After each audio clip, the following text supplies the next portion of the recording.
Some names change a person continuously. Money. What do you feel when you hear these words? Power, anger, admiration, hatred? But the real question is, where does this come from? Donald Trump is a very complex man to examine as a political figure because he did not start from zero.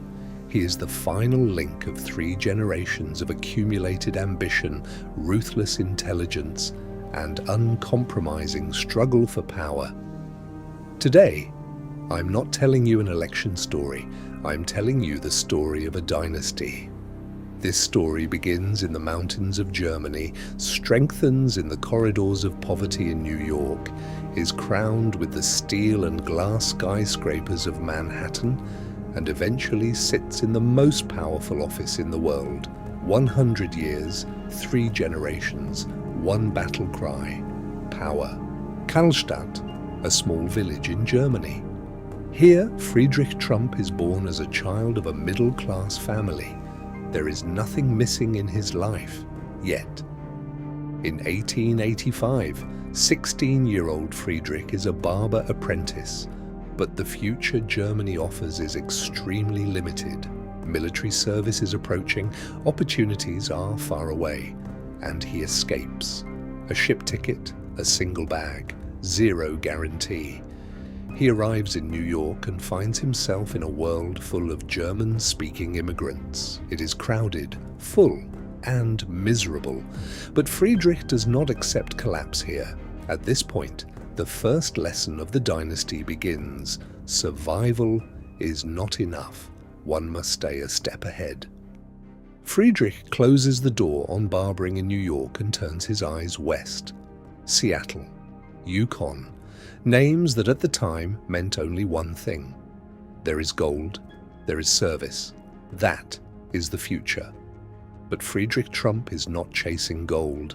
He goes to exploit those who chase gold.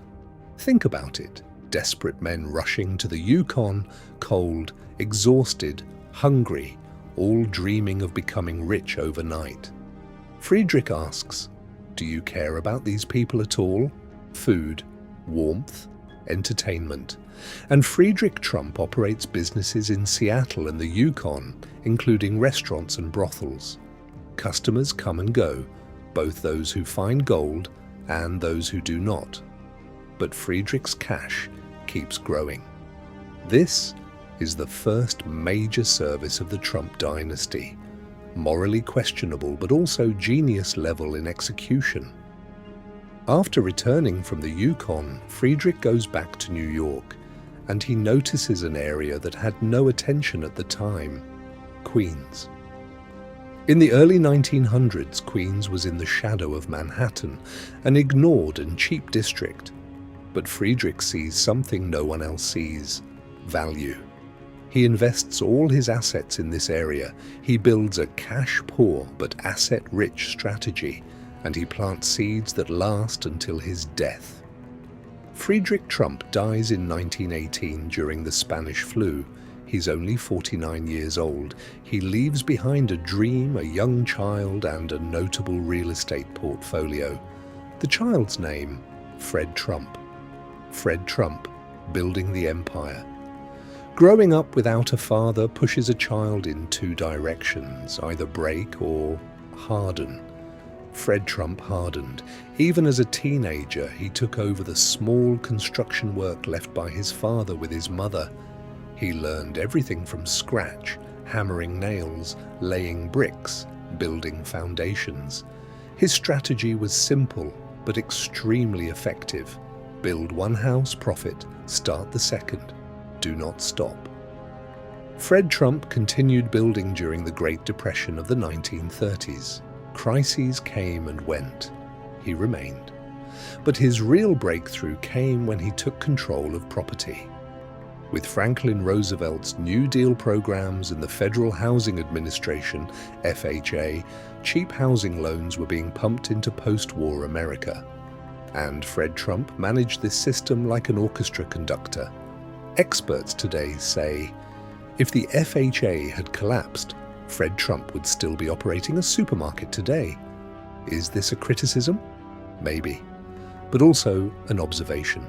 Fred Trump inherited the ability to read systems. His father, Friedrich, saw the hunger of gold seekers. Fred passed through the open doors without hesitation. Brooklyn, Queens, Staten Island, dozens of large housing projects. Fred Trump was not just building structures, he was building a machine. But Fred's real structure was not made of bricks and cement, it was made of principles. He had a doctrine he passed to his son Donald. And this doctrine can be summarized in one word: killer. Never be weak, he told his son. Never admit mistakes, never step back. Be a closer, be a predator, take risks to win. These words were engraved into a child's mind, and that child would carry this legacy to a scale Fred Trump could never imagine. Donald Trump, brand and Manhattan conquest. Growing up in Queens meant looking at Manhattan and wanting it. Donald Trump found the world of others too small, solid but plain, powerful but ordinary. And Donald Trump had no category called ordinary. In the mid-1970s, during New York's financial crisis, young Donald entered the heart of the city. He negotiated with banks, dined with politicians, bought old properties, and rebuilt them. And then came Trump Tower. This structure, rising into the sky with gold-covered surfaces, was not just a building. It was a manifesto. I am here, and I am here to stay. But Donald Trump's real genius was not building structures, but building stories. In 1987, he published a book, The Art of the Deal. This book was much more than a business guide. Donald Trump used it to brand himself as an icon. Ordinary people do business, I combine it with art. Millions bought it, both the book and the idea. But by the 1990s, the dream collapsed. Casino bankruptcies, massive debts, banks at the door. The tabloids jumped on him. Trump is finished, they said. They were wrong, because the son of Fred Trump never admitted failure. Not this time. You don't lose, he told himself. You just haven't won yet. And at that moment, the biggest transformation came. In 2004, he appeared on television, The Apprentice. Every week, Americans watched Donald Trump fire contestants, pointing and saying, "You're fired."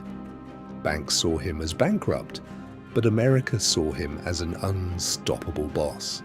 That was the difference. Reality did not matter, perception did.